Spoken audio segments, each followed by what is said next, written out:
ہے.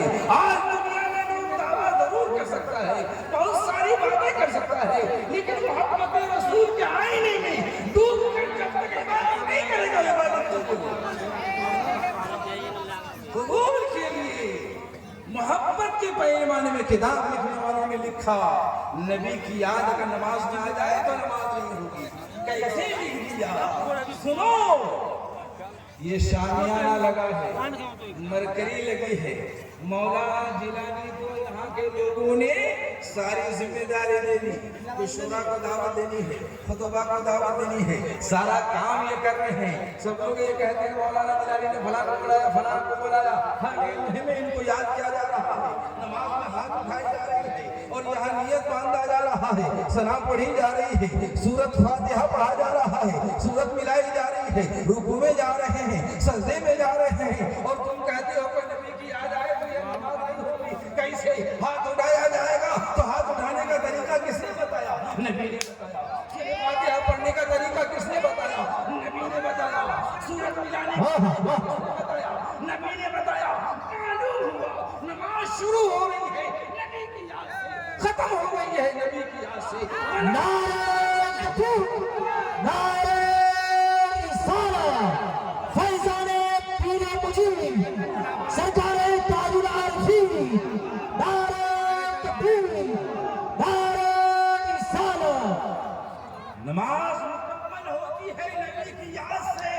وہ نماز نہیں ہے جس میں نبی کی یاد نہیں آئے, بلکہ نماز مکمل ہوتی ہے نبی کی یاد سے. شروع سے لے کر آخر تک نبی کو یاد کرنا ہوگا تو نماز قبولیت کا درجہ ہے. حج کر رہے ہیں تو حج قبول ہے. حج بیت اللہ کے بعد مدینہ طیبہ کی حاضری دے رہے ہیں.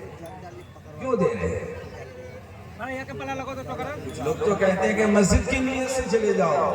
مدینہ طیبہ میں عمرہ کرنے کے لیے گیا, بغل میں ایک صاحب بیٹھے ہوئے تھے, وہ کسی کو سمجھا رہے تھے کہ مدینے میں جانا تم جو ہے روضے رسول کی نیت سے مت جانا. مسجد نبوی شریف کے میں نے کہا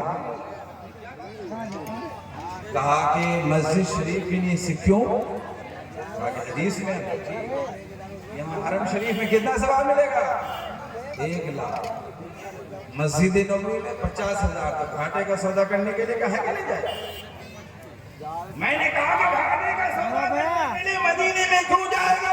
ارے مولانا تم کو معلوم نہیں ہے, نبی فرماتے ہیں من حج فلم یزرنی, جس نے حج کیا میری زیارت نہیں کی فقط جفانی, اس نے مجھ پر ظلم کیا ہے. جو نبی پر ظلم کرے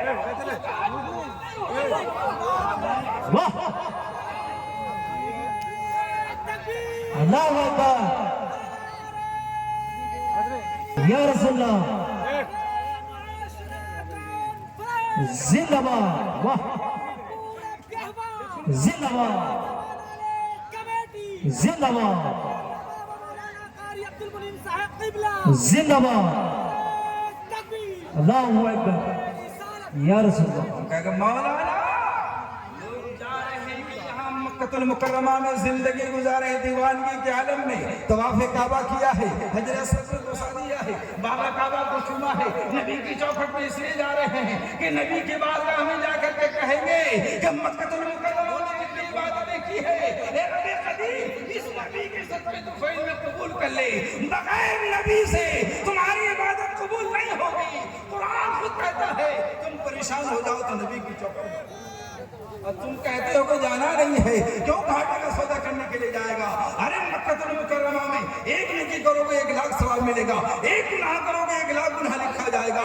لیکن مدینہ طیبہ میں چلو, 1 نیکی کر رہے تو 50,000 ثواب مل رہا ہے. گناہ کر رہے ہو, ایک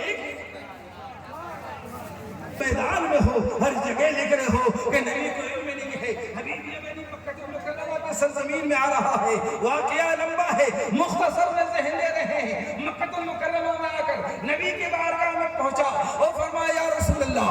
حبیب یمنی کہتے یا رسول اللہ آپ کا کوئی معجزہ دیکھنا چاہتا ہوں. حبیب یمنی سے نبی فرماتے ہیں کیا تم نے معلوم نہیں ہے, تم نے ایسا واقعہ فلاں جگہ نہیں کیا؟ پوری داستان کو سنایا. بہرحال حبیب یمنی کلمہ پڑھ لیا.